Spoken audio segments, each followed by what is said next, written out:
కానీ అటు ఋగ్వేదము చదువుకోకుండా భగవద్గీత చదువుకోకుండా నేను కాపీ కొట్టి పరీక్ష పాస్ అవుతానంటే దట్ ఈజ్ ఇల్లీగల్. సో ఈ టెక్స్ట్లు వద్దు, మాకు వేరే టెక్స్ట్లు ఉన్నాయి అంటే ఆ టెక్స్ట్ కాపీయింగ్ అనమాట, కాపీ మాస్టర్ అవుతాడు. అంతే కదండి.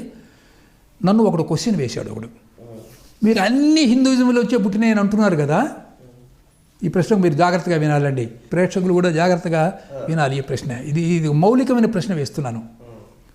అన్ని హిందూయిజంలో వచ్చే పుట్టినప్పుడు మేము హిందూయిజంనే ఎందుకు చేయాలి? హిందూయిజంలో ఉన్నవే అందులో ఉన్నాయి అంటున్నారు కదా, అలాంటి అవి చేసినా మీరు ఒప్పుకుంటారా ఒప్పుకోరా?